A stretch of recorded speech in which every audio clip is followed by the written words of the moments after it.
We have a fiery new moon in Leo in Vedic astrology, and this is going to really empower your vision, your creativity, and your personal leadership, what you're here that you're taking a stand for, and how you can put a new creative spin on that and move that out into the world maybe in a new and a different way.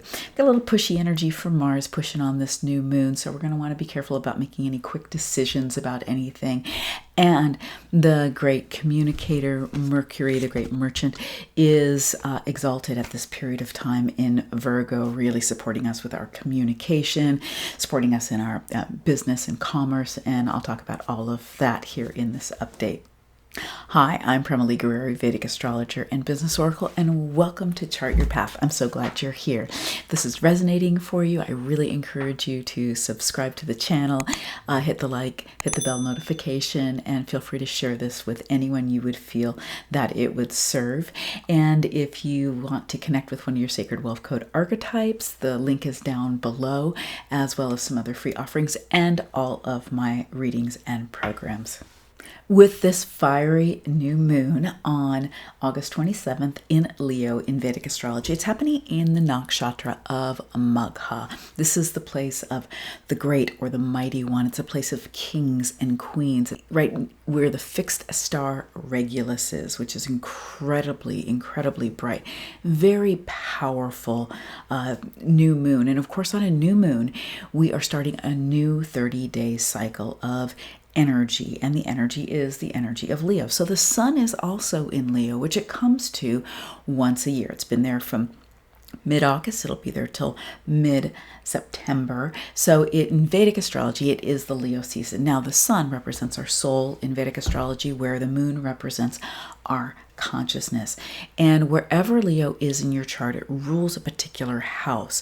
And the sun, the soul, returning to that placement. Very, very powerful, potent, creative time. So with the new moon and starting this cycle here for the next 30 days, it is really going to empower you to dig in and really understand at a new level, or create at a new level, open to the soul calling of what are you here to lead? What is your personal mission, your vision? That's being recalibrated. It's a very potent time, and it's important that you're really hearing the soul calling of the spiritual, the cosmic nature of what you're here to lead. And that door is wide open. That portal is open during this full moon. Now, this is in Magha, the nakshatra of Magha, and the symbol here is a palanquin. It is the royal seat that the king, the queen are carried through their kingdom on. Think of your kingdom as your family, your family, your biological family, but maybe in your business, that's your family, your team. You have different communities that you're in. But if you are in a leadership position, we are here to, your queendom, your kingdom is here to help support your mission, and they're also helping to serve the greater mission of your kingdom, your queendom. So keep that in mind as your vision may be recalibrating during this time. There is a deep soul desire here for again, of creativity, to see things from a different angle. And on the new moon, when the moon and the sun are together, the emotions are turned down a bit, because the moon, the emotional energy, is combust the sun.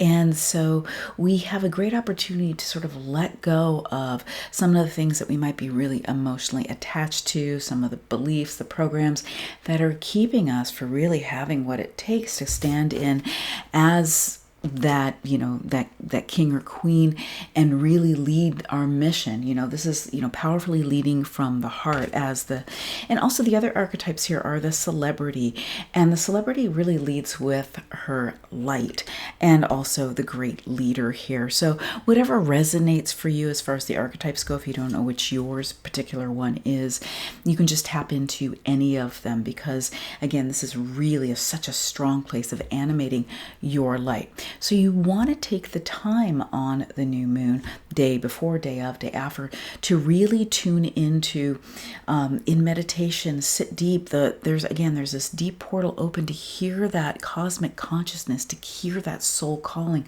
of what you are being called to lead at this particular time. Doesn't mean your whole mission changes by any means, but sometimes there's just a finer detail, a finer level, or a new area for you to step into and lead more fully, or a way for you. So maybe it's leading more with humor, or leading more with creativity, or leading more powerfully, or it could even be leading more with compassion. You need to tune into your heart and take the time to find out what that is. The deities that are connected here are the Pitris. These are our fathers, our mothers, our ancestors, and they're known as the ancestors of humanity, the guardian angels that give protection to humanity itself, and especially in times of great challenge. And our planet is in great challenge. We're in great challenge in different ways. And so it's a time to really honor your ancestors. We all stand on the shoulders of those who have come before us. They have paved the way. They have set the paradigm, just like you are doing for the next generations to come as well. So take the time to tune in and be grateful for your ancestors, or grateful for, just in general, for those who have come before you.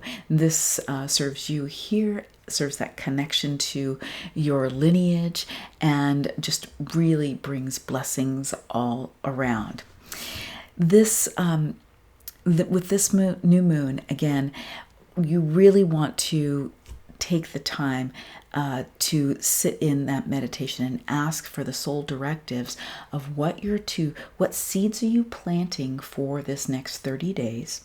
What is it that you are being called? Not just what you're thinking, but what are you being called to grow, to nurture, to plant?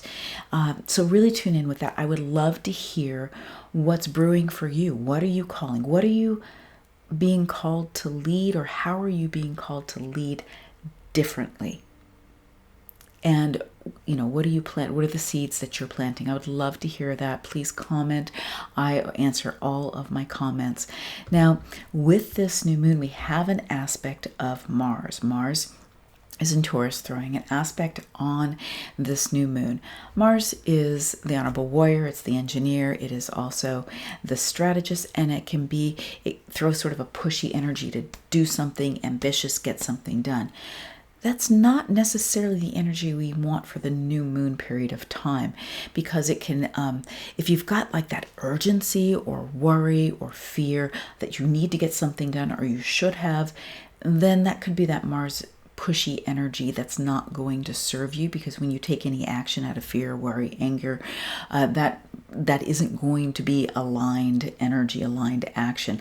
So wait till after the new moon and make sure that you're very consciously, and once you've tuned in for your spiritual direction, for your spiritual leadership, that you're taking actions from that deep well within you, from your soul, as opposed to any pushy energy.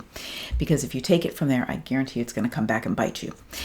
Mercury is in Virgo, and that's the great communicator. It's the great merchant, very good for business. And Mercury's been a little challenged, so it's really great that it is exalted. It'll be exalted from now all the way till the 26th of October. I will talk about this more and the rest of the transits in my September update, so stay tuned for that.